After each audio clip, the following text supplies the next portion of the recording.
God damn, that's a beautiful song. Beautiful rendition of the Eagles fight song. I am your host, Sean Harrigan. Welcome to the inaugural episode of the Iggles Nest podcast. We are fresh off of the 2020 NFL draft. We're going to be breaking down all the picks, getting into some of the offseason action, and looking ahead to the 2020-21 season.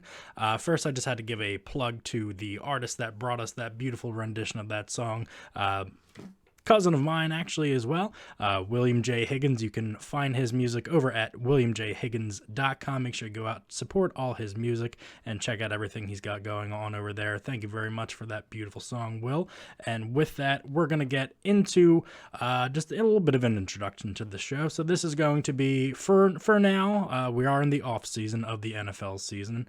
Obviously, we just had the draft, but other than that, not a lot is going on right now. So over the next couple months until things start ramping up, you'll see this show maybe bi-weekly, however we're going to do it, a little bit less than usual, but once the season is in full swing, I'll be here every Sunday breaking down, game footage, everything going on with that. So, just a little bit about how the show is going to work. Like I said, game recaps, breaking news, trades, releases, controversies. There's plenty of that going on right now with the way this draft went, but we're going to get into that a little bit later. If you are just joining us with the Cinescape Media Network, if you've never seen any of our programming before, like I said, I am Sean Harrigan. I will be your host for this show. If you have seen me on different shows before on the network, whether it's the Cinescape podcast, Mike's at the Round Table, anything like that, welcome back. Thanks for finding out more of our great content. So I'm happy to be acquainted and reacquainted with some of you, and I hope you're going to find the show in your taste. Like I said, this is for Eagles fans only. If you're a stinking Dallas Cowboys cockroach fan, I want you to leave right now and never come back. Not really. Well, I mean, you can listen if you want. It's not really going to be beneficial to you, but we'll see how that goes. So like I said, today on this first episode, I am going to be breaking down some of the transactions that have gone on this offseason, free agent signings, trades, things like that. We're going to be talking a lot about the draft, and then we're going to be looking ahead to the 2020-2021 season. That's a lot of 20s in there, but we'll see how we do with that. First off, let's take a look at what's been going on in the realm of transactions over this off season. Let me get out my handy dandy notes here. All right, so like I said, we're going to go over some transactions, signings, free agent signings, people that we've lost, people that we've traded away. So let's get right into it. We're going to go on the free agents that we have re-signed. First up, quarterback Nate Sudfeld. We re-signed him to a one-year contract extension, so he is one of the backups. We've also had re-signed punter Cameron Johnson, also got a one-year contract. Defensive tackle Hassan Ridgeway, also one-year contract. Jalen Mills was brought back. He's going to be a kind of hybrid safety defensive back. He's here on a one-year deal as well. And then Rodney McLeod, safety, also got a new 2-year deal. So the back end of the secondary seems to be shored up with McLeod and Mills back there. We're going to see where we're going to plug and play some of these new additions that we're going to be talking about just now. So let's get right into that. Some of the free agents that we have signed this year. Defensive back Will Parks, we brought in on a one-year deal. He's going to compete for a starting job on the outside as well. We have a linebacker to add, Jatavis Brown. He got the league minimum of $910,000 for a one-year deal. Defensive tackle Javon Hargrave got a 3-year deal coming over from the Steelers, and we also signed former Ram cornerback Nickel Roby-Coleman to a 1-year deal as well. So right off the bat there, we have 2 corners that are going to be vying for one of the top spots. We know that Mills is going to be moving back into the back end of the secondary there, so spots opening up. We still have Vontae Maddox. You still have Sidney Jones out there going to be competing. Rasul Douglas is on the team for now. We'll see what they want to do with him. There's been rumors that he's been on the trade block for at least a couple weeks. They're trying to move him. I really think they've done Rasul Douglas a real disservice. He is not a cornerback. He is a safety through and through. He is too big and too slow to play on the outside. So that's great management there, team. Let's take a look at some of the guys that we have lost, maybe where they went, if they've gone anywhere. Some are still remained unsigned. Our stellar lineup of linebackers here. Camus Grugier-Hill, we lost him. Yeah, he had a little bit of injury issues last year, but he is gone. He signed with the Dolphins. Big one, big loss, not only a safety, he's kind of a linebacker hybrid as well, and he was the heart and soul of the Philadelphia defense. Malcolm Jenkins has gone and returned back to New Orleans where he came from. That's going to be a really big void to fill. Maybe some of the guys that we brought in are moving around or even drafted. Nobody's going to be able to fill Jenks' shoes. So that's going to be a real big loss. I understand that the money just wasn't adding up to where he wanted it and where we wanted it to be. So it was time to move on. I agree with the monetary for reasoning only.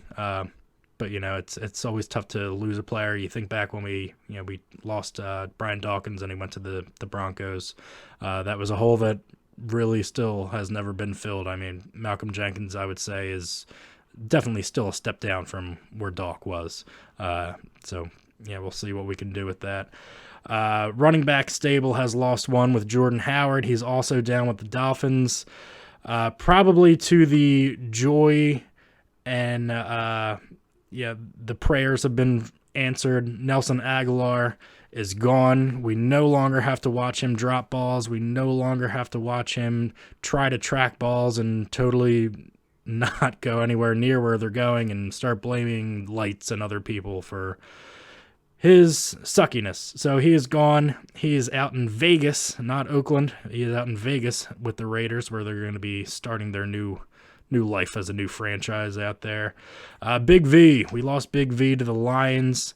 Really big, important position. Not only was he a left tackle, but he was your swing man on that offensive line. He could really do a lot of things and fill in a lot of holes if other guys went down.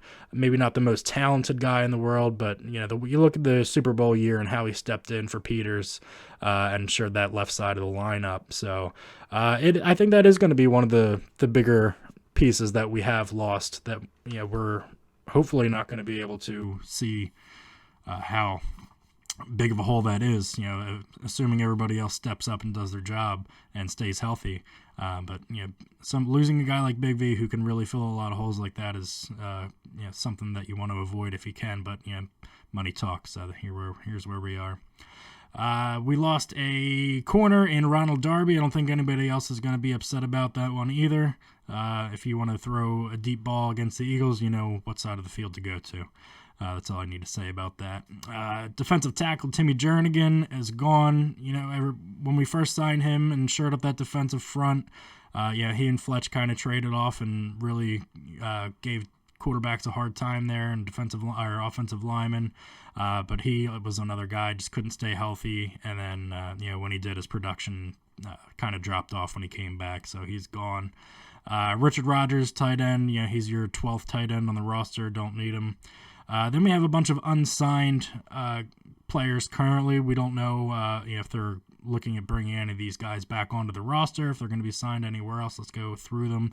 Corey Clement, one of the heroes of the Super Bowl, undrafted rookie out of the draft 2017. Hasn't caught on anywhere yet. We'll see if maybe he's back in the lineup come training camp, but as for now, he is currently unsigned. Linebacker Nigel Bradham, really the only linebacker that we had on the team that had any kind of talent. You got your Nate Gary out there. You lost Camus as well. So we're going to see what that linebacker core looks like. We obviously know, going back quite a number of years now, that the Eagles do not seem to value the linebacker position very much. Not investing a lot of high draft picks, big free agent signings, trades, things like that. So Nigel is gone. He had couple good years with us. Vinny Curry came back, left, came back, left, came back, left. He's gone again. Thank you, Vinny, for all your help. Josh McCown, I still think his leg is all torn up from that playoff game where he hurt himself by being old. He is currently not signed anywhere. He's probably going to be coaching your son's Pee Wee football league somewhere down the line here. Jason Peters. Jason Peters is currently Still unsigned. No word on if he definitely wants to keep playing. Yeah, whether it's with us at a lesser deal with another team, or if he plans on retiring. He's getting up there. He's in his mid-30s now. Guy's made a lot of money. He should be a first ballot Hall of Famer by the time his turn rolls around. Definitely one of the better acquisitions that we've had in the modern era of Eagles football. Peters isn't here anymore, and maybe he started getting a little long in the tooth for the last couple of years. In and out of the lineup, pulling himself off the field, putting himself back in. But the guy's a warrior, and he gave everything he had with everything that he did have. So, if we have seen the last of Jason Peters, we want to applaud him. Thank you for your service, Jason. And we have Darren Sproles, who actually did retire from the league. A little Spitfire Darren Sproles. When he was in there and he was healthy, he was a guy that could really do a lot of things, whether it's in the running game, passing game, return game, whatever it was. How do you tackle a guy that you can't see where he is behind some of the taller guys along the line? It gives him quite an opportunity to be slippery and kind of get out there into space. But his time has come as well. So Darren, thank you for your service to the Philadelphia Eagles and the NFL as well. It was a pleasure and a joy watching you play over the years, especially with us. Going along the lines of trades. Now, one of them does involve the draft. There was some trading going on at the draft, but we'll stick to off-season, pre-draft trades right now. When we just have one to talk about. Another big one. We were talking about corners a little bit ago. We signed Will Parks and Nickel Roby-Coleman to one-year deals to compete. Maybe we were thinking for both outside spots. No, that is not the case. They'll both be competing for one spot or a nickel spot because we have acquired defensive back Darius Slay from the Detroit Lions in exchange for 3rd and 5th round picks in this current draft that just passed. He was also signed to a 3-year extension, keeping him here through 2023. Darius Slay was definitely a guy that the Eagles seem to have been targeting throughout the offseason. Wanted to get out of a bad situation in Detroit. He's one of these guys that you always see them on good players on bad teams, and you always kind of feel bad for them. You're never going to see them make the playoffs or win anything just because they're always stuck in mediocrity or worse. But he got out of there, and he's going to be suiting up for the good guys this year, so it's going to be nice to see, and definitely looking forward to seeing us having a true shutdown defensive back there, whether he can play a zone or press or man, whatever he wants to do. I think he's going to be more apt, and I don't think you're going to be seeing him getting beaten on double moves like a Jalen Mills would. So that's another big one. I do have one more draft, like I said, one more trade, but it did happen during the draft. We might as well just get into that. We're going to do draft picks coming up here just now. Let's go through it right now. Since we're talking about trades and drafting, we did have a trade during the draft. We have acquired wide receiver Marquise Goodwin and the 210th overall pick in the 2020 draft from the 49ers in exchange for the 190th overall pick. So we added some much needed speed to a receiving core that had trouble separating, that had trouble running routes, that had trouble holding on to balls when thrown right in their breadbaskets. We had a lot of trouble with our receiving core this past year. Now, maybe it might not bode so well looking at it on paper. It seemed like the Niners probably would have given this guy away for a pack of gum. Didn't really give anything away for him in the trade. So we'll see what he has left in the tank. The last 2 years he's kind of been hampered by injury. We'll see if he's recovered enough and going to be put in a good spot to go out there and make some plays this year. So we're definitely looking forward to seeing him compete for a job. I believe right now on the roster, after everything's said and done, we have, I want to say there's 14 wide receivers on the roster right now. And it's kind of a far cry from where we ended the year last year when we were just picking up guys off the street to come in and play in a playoff game. So the more the merrier, I guess. More darts to throw at the board. One of them's going to stick around. So that's good to see. So like I said, we are in draft mode right now. We'll go through each round. I don't have a full break down on all of these guys, which is okay. All right, so I'm going to highlight the picks from the rounds, and then we'll go into some of our outside sources and talk about some gradings. I mean, it's kind of unfair to grade a draft pick and seeing them never have played a single snap for the team that they're drafted for, but we'll kind of go along the lines of what everybody's thinking and where they're going to be going with everything. So first round, we sat at the number 21 pick heading into the draft. We did see some trades going on before us.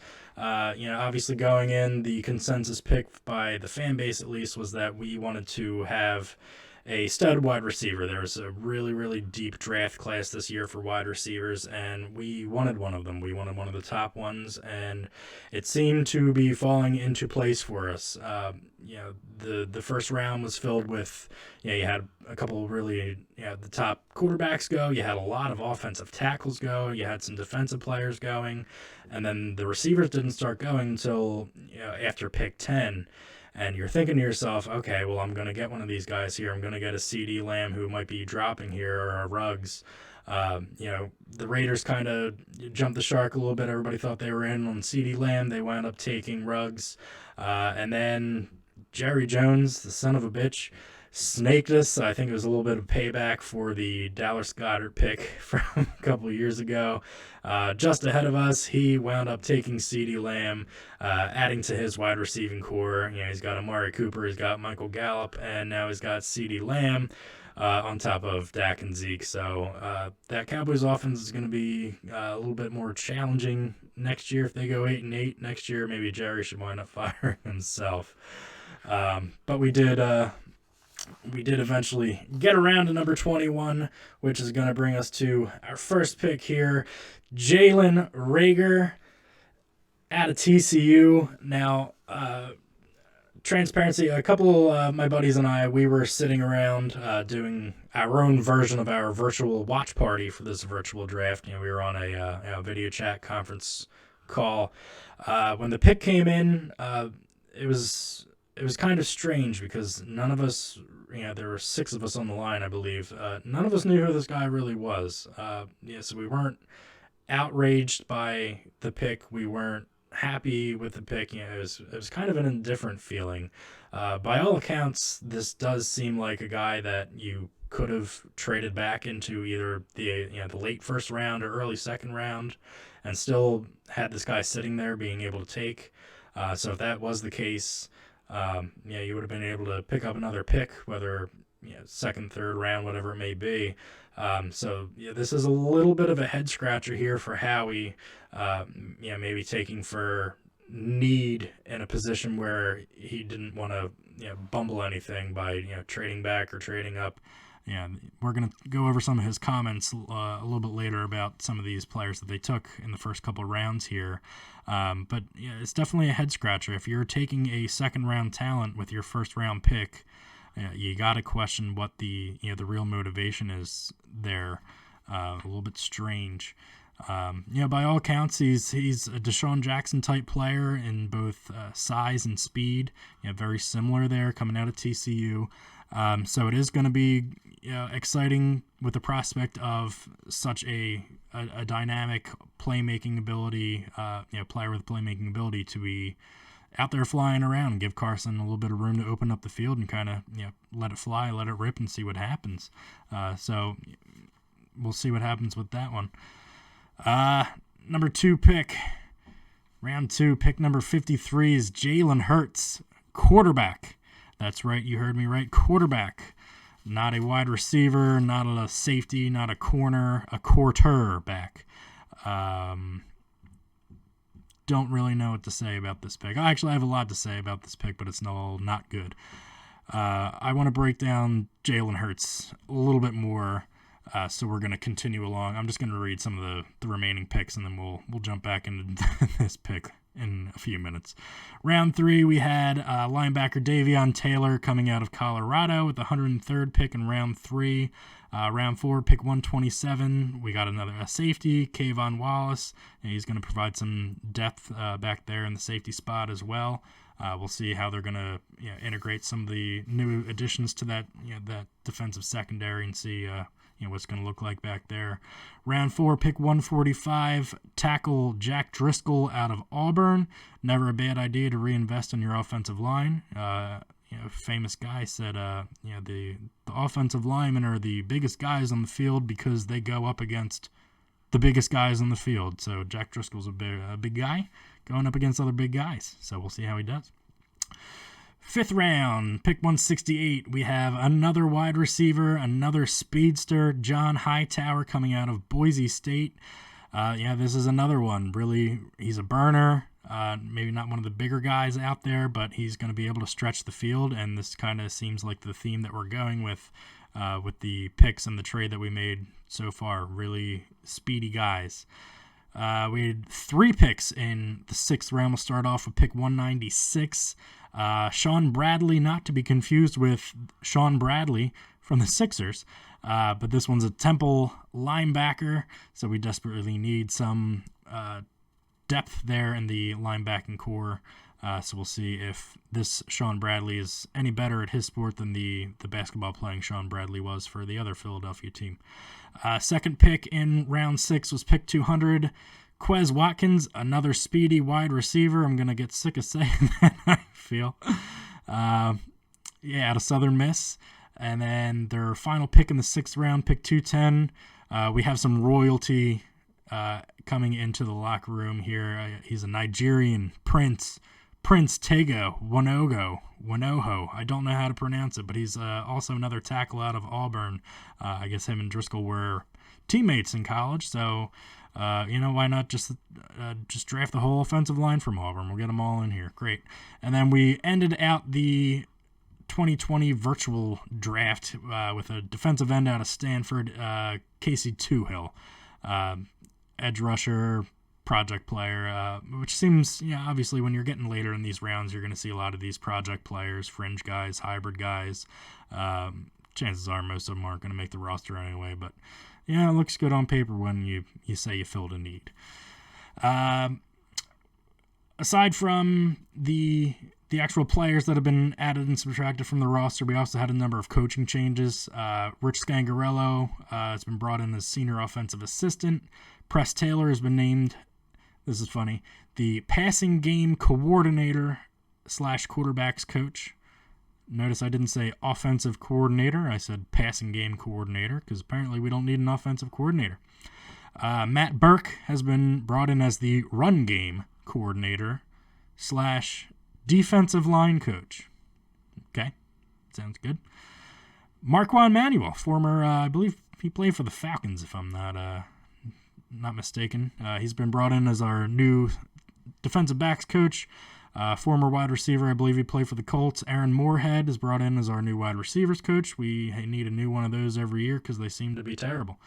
Andrew Briner is the pass game analyst. TJ Paganetti, assistant run game coordinator / assistant running backs coach. Dino Vasso, assistant coordinator / defensive coordinator. And they brought back a staple from the Andy Reid era. We have Marty Morningweg being brought back as a senior offensive analyst. So whatever that means, I guess they have not enough people that can tell Doug what to do. Okay, so with that, we've gone over some of the additions and subtractions from the offseason here. We've gone over some draft stuff, but I do want to get back to this second pick. I mean, this pick is a very polarizing and controversial pick, not only just for the fact that you took a quarterback in a draft when you have a franchise quarterback, because you should be taking quarterbacks. You're going to need backup players. You're going to need insurance policies, label it whatever you'd like. They just signed Carson Wentz last year to a $100 million plus guaranteed 4-year contract extension. And then they went and took this player in the second round with the 53rd overall pick when they had a lot of other holes to fill. So this pick is not sitting well with myself. It is not sitting well with a lot of the fans out there. It is not sitting well with a lot of the analysts out there, post-game guys, whatever it may be. I wanted to highlight a couple of Howie's quotes here. After the second round from the first night. They did, he and Doug had held a press conference, a virtual, kind of Zoom thing. So they did have some members of the Philadelphia media asking questions. The first one I want to get to, just his opening statements here. He talks about Carson and how this could possibly affect him. Let's take a listen. Hey guys, thanks for taking the time. I know originally we said we would do this after our last pick, but obviously with this pick here, we wanted to get to you and be available to answer your questions. When Coach Peterson came in, we sat down in 2016. We said we were always going to be about the quarterback position, that it was the most important position in sports. And we were very fortunate to get a young Pro Bowl quarterback in Carson Wentz. And our goal is to surround him with as many good people as we possibly can, as many good players as we possibly can. And so for us in this pick, when we sat and we talked about it as a smaller group and we looked at where we were on the board and what was the thing that we believed in the most and what were the kind of people that we believed in the most, Jalen stood out in all those regards. And we think he is an incredible teammate. He's got a lot to learn here, obviously. We've shown how we feel about Carson by our actions. We showed it by the amount of picks we put into him, and we showed it by the contract extension. And we believe this is the guy to lead us to our next Super Bowl championship. But for better or worse, we are quarterback developers. We want to be a quarterback factory. We have the right people in place to do that. No team in the National Football League has benefited more but from developing quarterbacks than the Philadelphia Eagles. And so we just, when we make these kind of decisions, we always go to our principles and who we are and what we believe in, and right or wrong, this is who we are. And earlier today, I spoke to Carson about the options at this pick, and one of them was Jalen, so he had a heads up ahead of time. And, we're sitting here at the end of the second round. This is not, in the first round pick. This is the end of the second round. And I think, when we looked at it, the difference between taking someone at the end of the second round and maybe in the middle of the third round with the way our board was, we just felt like this was the right thing to do and the right thing to do based on our beliefs. Okay, so a lot to unpack in there. We have ourselves a proclaimed quarterback factory. The Philadelphia Eagles have been the number one recipients of pumping out these quarterbacks and getting value for them, apparently. I don't know where I've been for the last 20 years. I must have missed all that. But a lot to go over, and I did a lot of...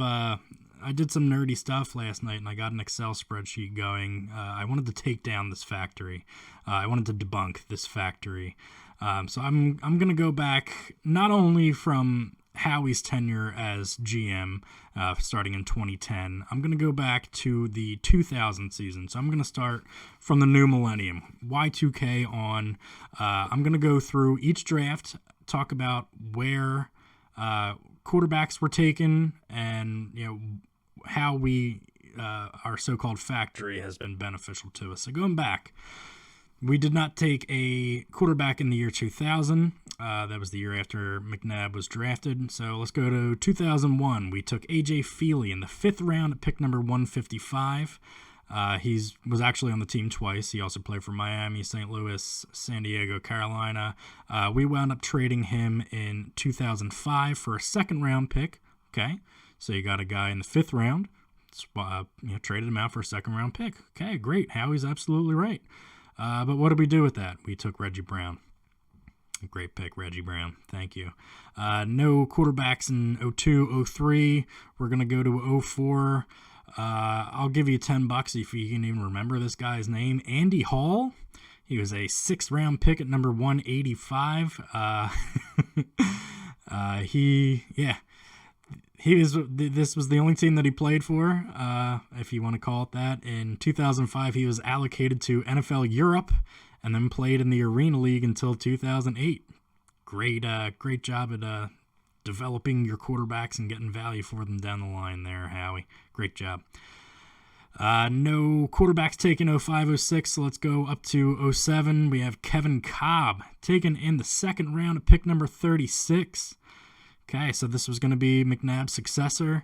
He wound up getting whacked around by Clay Matthews a little bit in that Packer game and was never really right after that. He went to Arizona after that and finished out his career in Buffalo. In 2011, we traded him to the Cardinals for Dominique Rodgers-Cromartie and a second-round pick, which we would later trade picks for compensation to get Vinny Curry and Brandon Boykin. Vinny Curry, who we said we just released for the second time, and Brandon Boykin, I don't believe, has been in the league for a number of years now. So I'm not really going to call that a success one either, Howie. So you basically didn't really get too much for a second-round pick that you swapped out. Cool. No picks in 08-09, going up to 2010 now. We had Mike Kafka. Picked in the fourth round at number 122. You might remember Mike Kafka from the this past offseason where people wanted him to come and be on our offensive coordinator. No, he was still on the Kansas City coaching staff. He also played for the Pats, Jags, Bucks, Vikings, Titans, Bengals. And what did we get for him investing a fourth-round pick in our factory, churning it out for a better deal? We got nothing. We absolutely just flat-out released him, got no compensation for him whatsoever. Cool. 2011, no quarterbacks taken. 2012, Nick Foles, third round, 88th pick. He had the first stint with us, the 27-2 year, and then traded away. He was traded away for 2 picks for the Rams that wound up bringing Sam Bradford and swapping picks, yada, yada, yada. Brought us Carson Wentz, helped bring us the Super Bowl. This is probably the only quarterback on this list that you're going to hear me say, okay, this fits the mold of their quarterback factory. And when I'm thinking about it, this is probably the only quarterback that Howie actually really meant, of what he said in the presser, because as you can see, pretty much everything else is garbage. The very next year in 2013, he took Matt Barkley in the fourth round, pick number 98. He had 2 stints with us, 2 stints with the Cardinals, Bears, Niners, Bengals. He's still with Buffalo right now somehow. We traded him in 2015 for a conditional 7th-round pick. 4th rounder turned into a conditional 7th-round pick. Keep that factory churning. No pick in 14. Chip Kelly was our de facto GM in 2015. There was no quarterback taken there. And then Chip had his unceremonious ousting after that. Howie's back in the driver's seat. They wound up trading up and getting Carson Wentz, that huge mega first round, move up day. The second pick in the first round. Interestingly, he was given a 4-year, like I said earlier, he was given a 4-year, $144 million contract extension just last year. I believe there's $107.9 million guaranteed in that contract. 27 years old at this time. Obviously, we know the injury history. He stayed healthy all throughout last year. Call it what you will. He took a cheap shot in that playoff game, and you're not going to tell me otherwise. I don't count that along the lines of breaking ribs or tearing an ACL or any of the other injuries that he's had. That's it wasn't an act of God. It was an act of cheating, but we'll leave that there. So Carson Wentz, great pick. 2017, 2018, nothing. 2019, just last year, we selected 5th rounder Clayton Thorson with the 167th pick and waived him just a few months after picking him. He is now a Dallas Cowboy. So we also got nothing for that pick. And here we are sitting with Jalen Hertz at number 53 in the 2nd round. Now, interestingly, the reason I wanted to do this was to show the kind of BS that Howie's spitting out here, saying that we are, or we want to be a quarterback factory. No other team has been as benefited from this kind of thing than the Eagles have. What have we really gained? Outside of the Nick Foles stuff, we have gained nothing. So I'm going back 20 years, Howie. 20 years of data, not 3, 4, 5 years, 20. You've been here, I believe this is your 21st year. So pretty much your entire tenure. This is what we have to show for it. Not much. I also broke things down a little bit more. I found the average draft round for quarterbacks that have been taken since the 2001 draft, and then compared it to Jalen Hertz, where he was at. Obviously, he's a second round pick at number 53. He was, our average draft round for quarterback is actually round 4, and our average draft position for quarterbacks is 100.6. So he was taken 2 rounds earlier and about half the time as normally quarterbacks are taken. Now, we know that Carson was given an extension last year, so this really doesn't bode well for what I believe to be their outlook on Carson's future as a Philadelphia Eagle. I think they're absolutely worried about his health. There's no other way around it. And I do have some more clips here. One of my favorite questions of the night was from, if you're a Philly sports guy, Les Bowen. I'm not going to play his one yet, but this next one I want to play is, one of the reporters asks just how Jalen is going to be used, Jalen Hertz. Obviously, he's not going to be lining up under center while Carson's out in the field and healthy. So just what are we planning on doing with him? Let's find out. Hey, for Howie and Doug, I guess, because we've talked about a lot about the evolution of offensive football and how the game is changing. Taysom Hill in New Orleans, even I think John Harbaugh talked about putting 2 quarterbacks on the field at one time.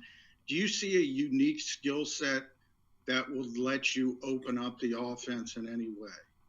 Yeah, John, I think this player, obviously with Jalen Hertz, I mean, he has a unique skill set, and you see what Taysom Hill has done in New Orleans, and how he and Drew Brees have really have a connection there and a bond there. And you even look at when Flacco and Lamar in Baltimore for the short period of time, how they gelled together. It's just something we're going to explore. I want to make a point here. First and foremost, that Jalen Hertz is a good quarterback, and he was drafted as a quarterback, and he's a quarterback first, but he has a unique skill set that he's a great runner. Obviously, he throws well on the run. He's got a unique set of skills that we're going to take a look at as we keep developing this off season and this advancement, so to speak, as we get ready for training camp. Thank you, Doug. I don't know if we got a quarterback or Liam Neeson playing back there for us. He's got a particular set of skills. They're trying to make these reaches with the Lamar Jackson, Joe Flacco thing, or the Taysom Hill, Drew Brees thing. Just wanted to remind everybody how much both of those teams won with that. How many Super Bowls they won? A combined 0. Okay, cool.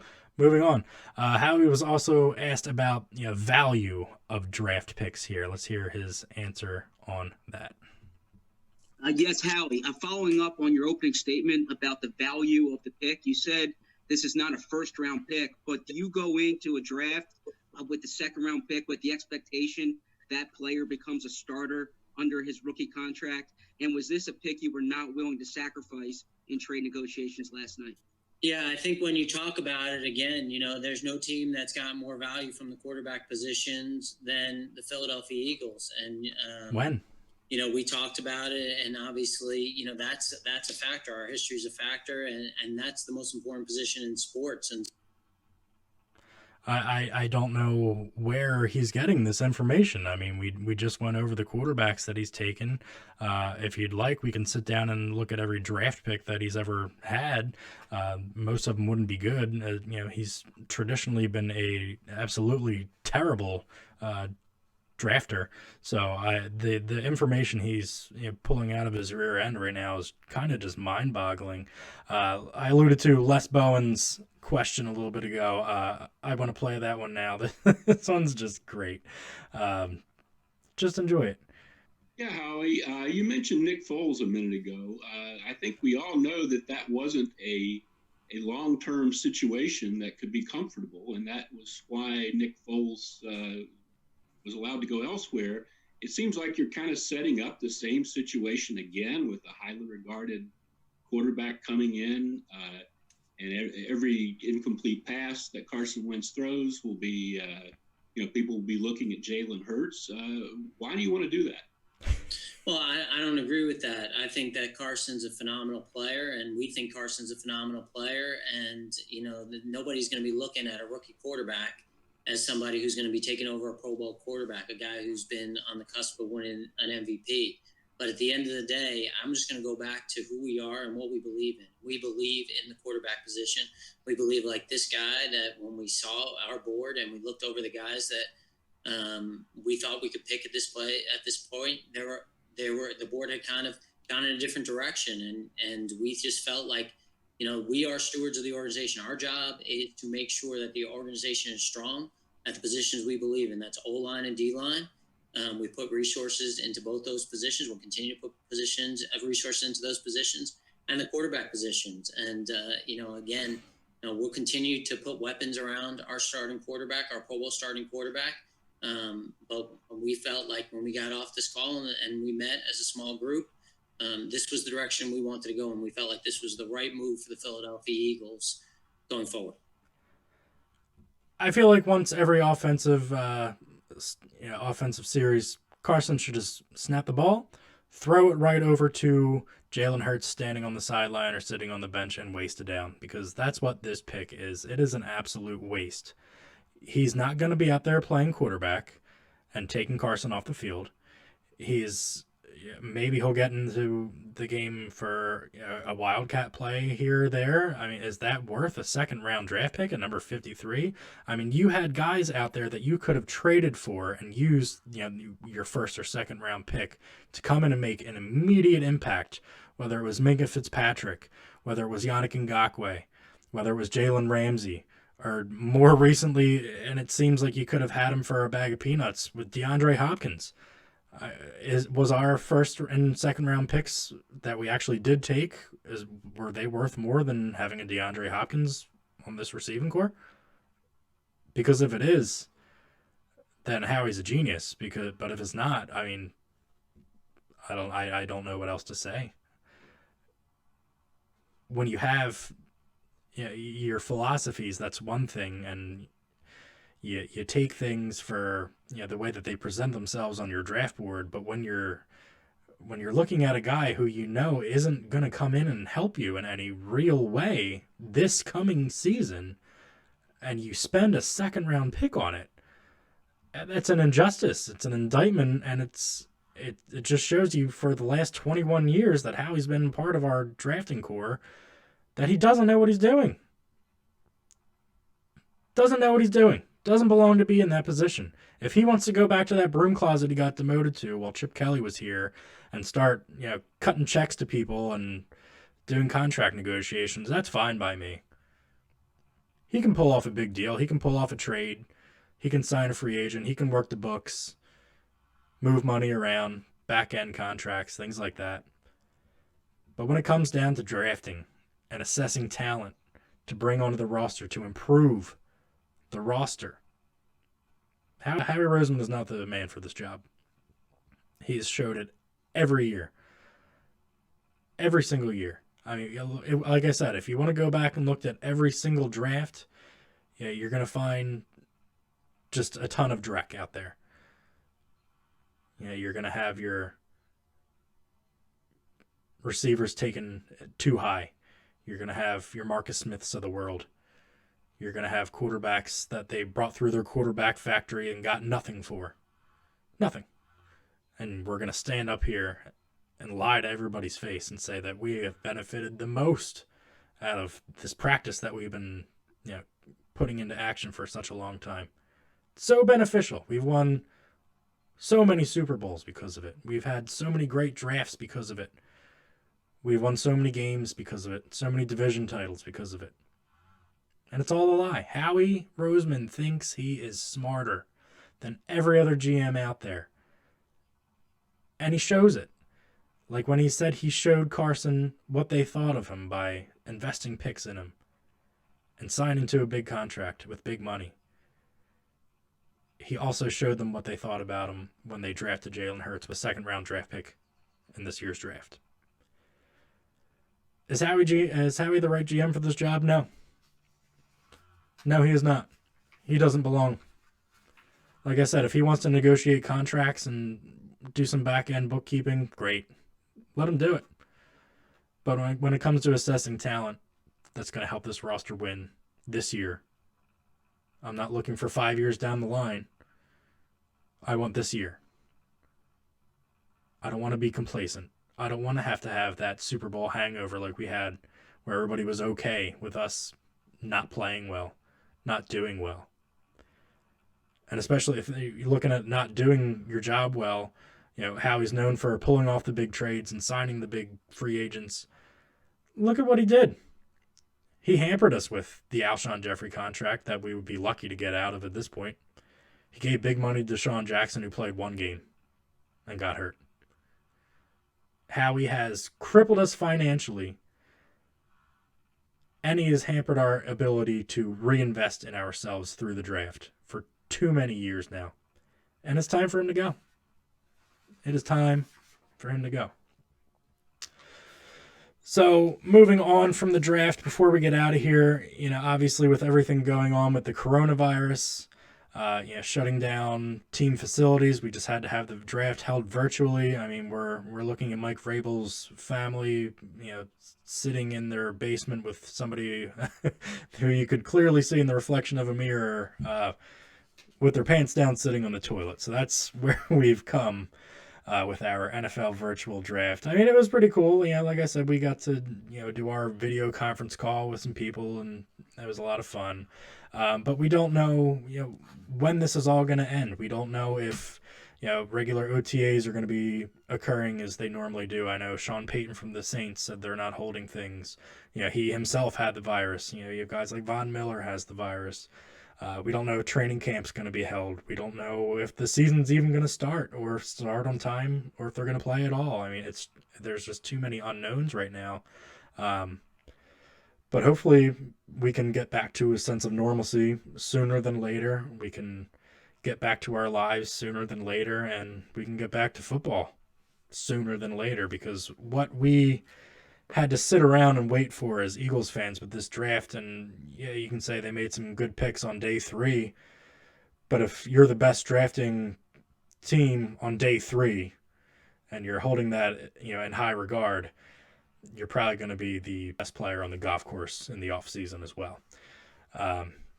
So let's take a look at how our team has improved. Our wide receiving core, we added a lot of speed to.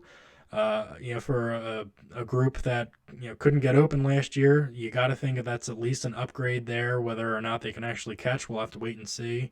Who makes the cut, who's going to be lining up for Carson to throw to come week 1 of next season.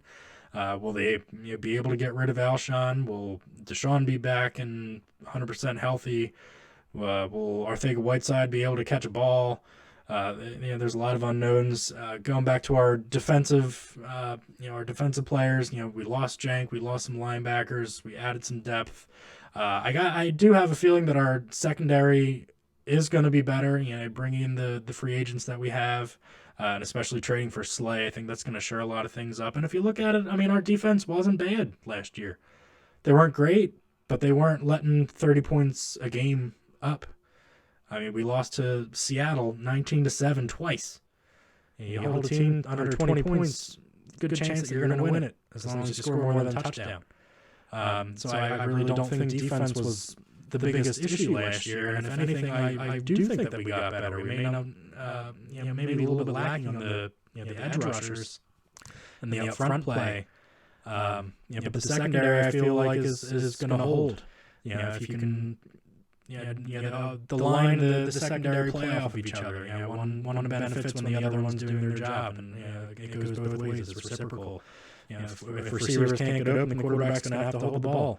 If the quarterback's holding the ball, the defensive line's going to get there. So we'll see what they can do. Definitely still worried about the linebacking core. Obviously, the Eagles aren't, because we really don't care about that position.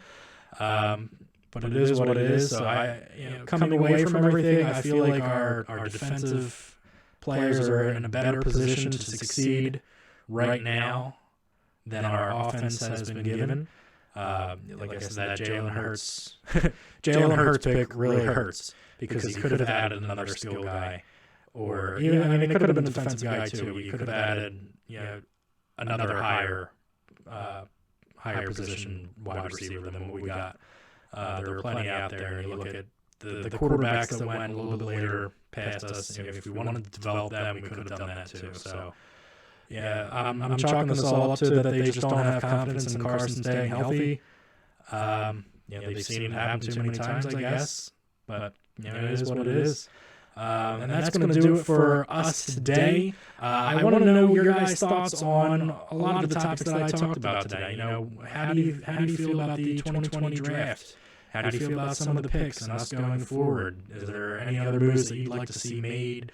Whether it's via trade or picking up somebody who's still currently unsigned.